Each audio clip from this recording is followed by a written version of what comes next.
Klan legitimately right hand to my mother's soul in heaven. They burned my grandmother alive and they burned my family church to the ground in North Carolina. It was called Ashley Grove. And with my hand being raised too, I swear to my people, I'm never gonna let that go. And that's why I'm here. We couldn't do this without them. One last thing, I'm so sorry. We just want to invite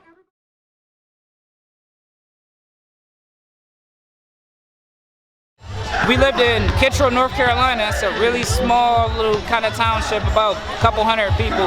But we lived off of a dirt road, like about halfway or half a mile long.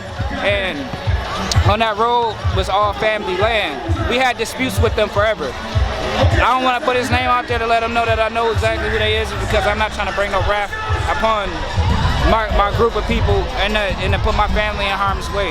But we had land disputes with them all the time. We got to a point where my family went back to North Carolina, or went back to Minnesota. That's when it happened.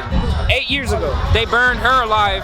They burned our family house that we had on there for generations, and they burned her double-wide trailer down.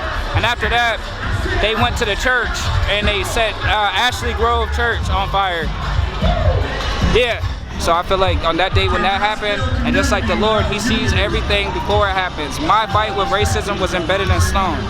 I was supposed to join the Marine Corps. I did not join the Marine Corps due to family problems. My mom was dying. She ended up dying, but on her deathbed, she told me to save my energy, my fight coming. That was 7 years ago. And now I'm standing here doing this for my people. So that's why I'm here. And for me to be here is one of the most uplifting, yet like redefining experiences I've ever had in my life. Like, people say it's stupid, or you know what I mean, you could die out here. We could die every single day that we wake up. But if I die right here, and I die because of that hatred, I die a martyr. And that's one of the most noble like deaths, or the ending to a life that anybody can ask for. I say thank you to all y'all for allowing us to do that, and allow us to be that voice or that fist to show them that we can run and take care of ourselves. Just earlier, we had a guy that got a little irate, belligerent. He was under the influence. He got to swinging on people. He spit on me personally. But we all know what would have happened if the cops was the ones responding to that. We got him a cigarette. We got him back sober. He was in a good mood. He gave everybody hugs, and he was able to leave. And what we doing now, we still standing out here.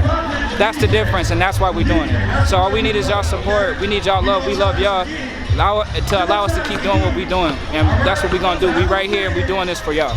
With that being said, stay strong, stay prideful, and stay blessed. Keep y'all heads up.